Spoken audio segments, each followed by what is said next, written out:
Assalamualaikum warahmatullahi wabarakatuh. Selamat pagi teman-teman. Ketemu lagi ya dengan pembelajaran BTAKI. Di pertemuan kali ini kita akan belajar mengenai kaidah penulisan bahasa Arab. Nah, sebenarnya sebelum kita masuk ke materi, sebenarnya di dalam kaidah penulisan bahasa Arab atau tulisan Arab itu banyak sekali yang perlu kita pelajari. Seharusnya kalian sudah mendapatkan materi ini di jauh-jauh kelas sebelumnya. Kelas 3, 4, 5, itu kalian seharusnya sudah mendapatkan materi ini. Hanya saja kemarin tugas yang diberikan itu ada beberapa persen dari kalian itu yang harus perlu memperhatikan penulisan bahasa Arab atau penulisan huruf-huruf hijaiyah yang seharusnya. Sebenarnya di dalam kaidah tulisan bahasa Arab itu nanti rinciannya banyak ya. Ini yang Ustazah jelaskan itu sebenarnya hanya sederhana. Ustazah ringkas sesederhana mungkin. Inti dari imla atau dari pembelajaran tulisan menulis dalam bahasa Arab dari lisan kalian atau dari hafalan kalian itu Ustazah ringkas seringkas-ringkasnya. Yang pertama itu mengenal huruf hijaiyah tunggal atau sudah mengenal tapi tidak bisa mengucapkannya atau tidak fase dalam mengucapkannya yang disebut dengan makhorijul huruf. Makhorijul huruf itu bunyi yang dikeluarkan oleh tenggorokan ya, itu makhorijul huruf. Di sini ada 28 huruf hijaiyah. Ya, ada 28 huruf hijaiyah. Kalau ditambah lam alif itu menjadi 29, kalau ditambah hamzah itu menjadi 30. Di sini yang Ustazah tuliskan itu ada 28 dari alif sampai ya. Perhatikan sederhananya, sesederhana pembelajaran ini, yang pertama kalian harus mengenal huruf hijaiyah, itu suara yang dikeluarkan dengan tulisannya. Kalian harus mengingat itu. Ustazah yakin kalian sudah mengingatnya karena jenjang kalian itu sudah paling akhir ya di kelas 6. Di sekolah dasar itu kalian kelas 6 itu udah paling akhir. Jadi Ustazah yakin kalian sudah lebih paham terkait hal ini. Tapi yang belum paham, Ustazah inginkan kalian coba mengucapkan huruf hijaiyah tunggal ini sesuai dengan makhorizul hurufnya. Alif, ba, ta, sa, jim, ha, ho.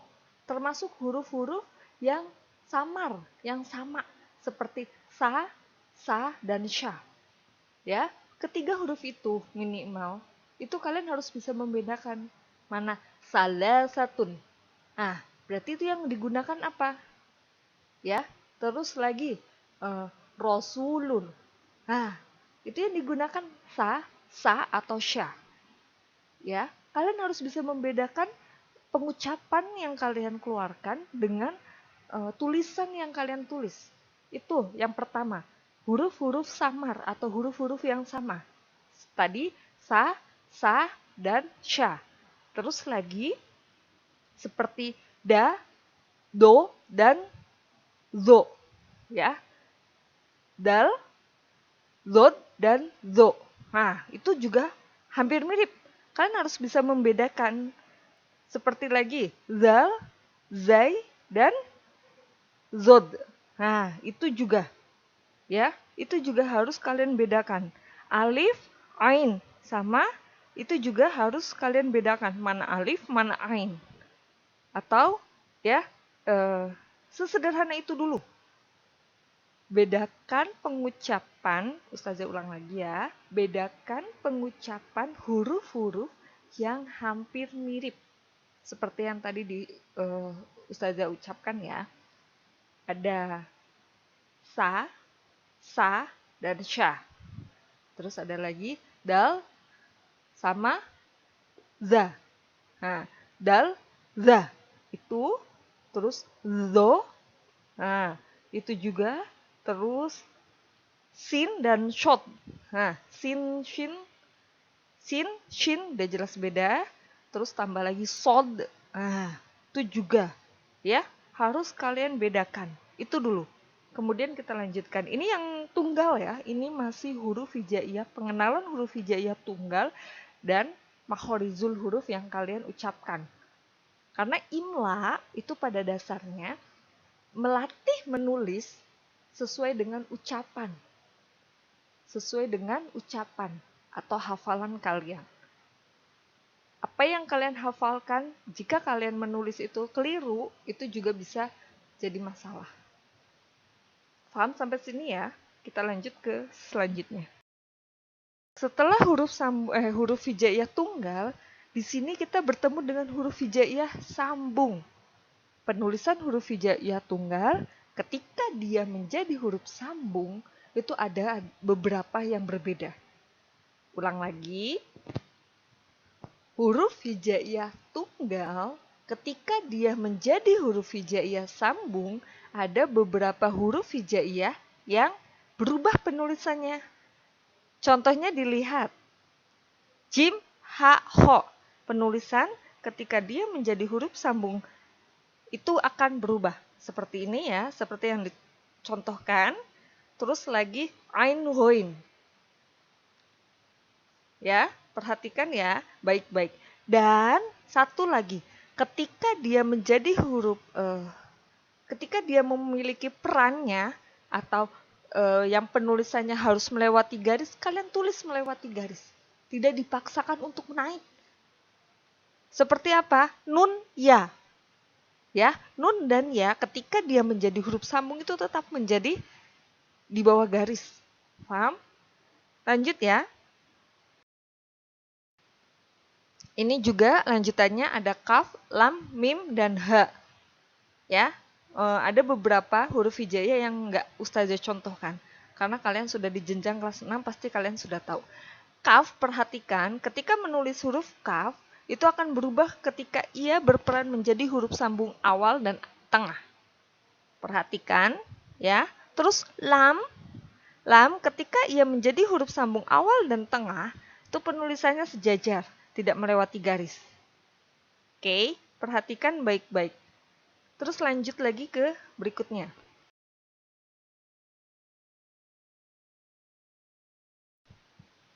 Nah, teman-teman perhatikan, ini huruf hijaiyah yang tidak dapat disambung dengan huruf setelahnya. Alif, dal, zal, ro, zai, dan waw. Alif ketika ia menjadi huruf sambung awal, nah dia tidak bisa disambung dengan huruf sesudahnya. Tapi ketika ia menjadi huruf sambung tengah, itu dia bisa bersambung atau menyatu dengan huruf sebelumnya. Tapi huruf sesudahnya terpisah. Perhatikan baik-baik tulisannya. Perhatikan baik-baik tulisannya. Ya, Ustazah buat materi ini, Ustazah ngomong seperti ini bukan hanya untuk didengarkan, tapi dicermati, paham ya? Dicermati baik-baik tulisannya. Paham ya sampai sini? Kita lanjut. Terus ini huruf-huruf yang tidak bisa disambung dengan huruf sesudahnya, tapi dengan huruf sebelumnya dia bisa bersambung. Dia bisa menyambung maksudnya. Paham ya? Perhatikan baik-baik contoh yang Ustazah berikan. Nah, huruf yang penulisannya melewati garis. Ketika menjadi huruf hijaiyah tunggal, jim, ha, ho, ro, zai, sin, shin, sod, dot, ain, ghoin, qaf, lam, nun, waw, ya. Ini huruf hijaiyah tunggal yang penulisannya otomatis di bawah garis. Tapi ketika ia menjadi huruf sambung, itu diamati lagi tulisannya. Apakah dia di bawah garis atau di atas garis atau tidak melewati garis, ya. Maksudnya seperti itu. Nanti kalian contoh yang tadi, kalian harus cermati baik-baik. Oke. Tugas kemarin udah Ustazah minta kalian menuliskan surat Al-Ikhlas ayat 1 dan sampai ayat 4. Perhatikan di sini akan dibahas setelah materi ini kalian tonton, tidak ada lagi yang mengirimkan tugas BT Aki karena sudah Ustazah ulas ya. Oke. Ayat pertama, perhatikan.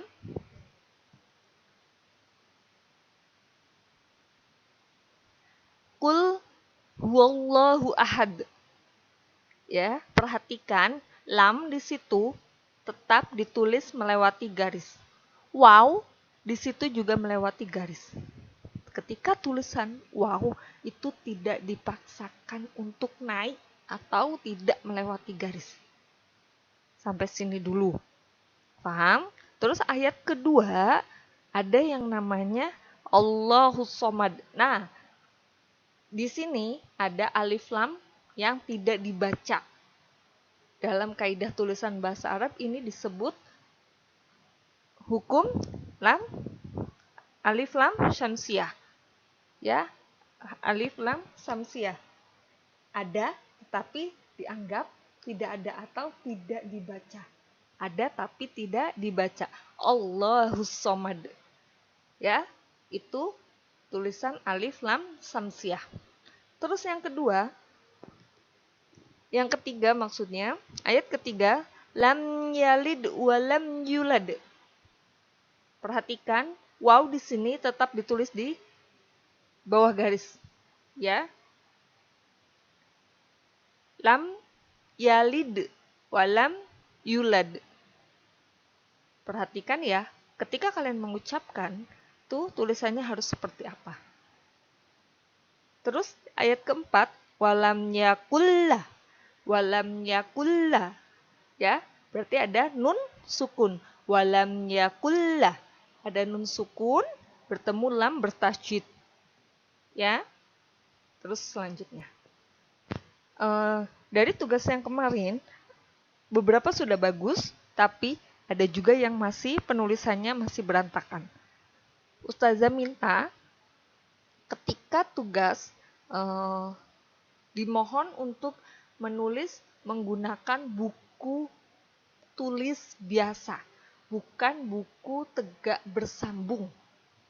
Ustazah ulang lagi, ketika kalian mengerjakan tugas BT Aki atau menuliskan BT Aki, Ustazah minta kalian menulis di buku tulis biasa, tidak di buku tegak bersambung. Supaya apa? Garis yang di buku tegak bersambung itu lebih banyak. Kalian akan bingung melewati garis yang mana. Akhirnya naik turun seperti tulisan anak kelas 1. Anak kelas 1 aja rapi kok. Kalian menulis bahasa Arab ada yang naik turun, yang harusnya di bawah garis. Ustazah jadi bingung di bawah garisnya di bawah mana. Selanjutnya ada lagi yang di bawahnya lagi, padahal nulisnya tidak melewati garis. Seperti itu, harus tetap diperhatikan baik-baik. Oke, sekali lagi, buku yang kalian gunakan, tolong menggunakan buku tulis biasa. Tidak menggunakan buku tulis tegak bersambung. Oke? Paham ya?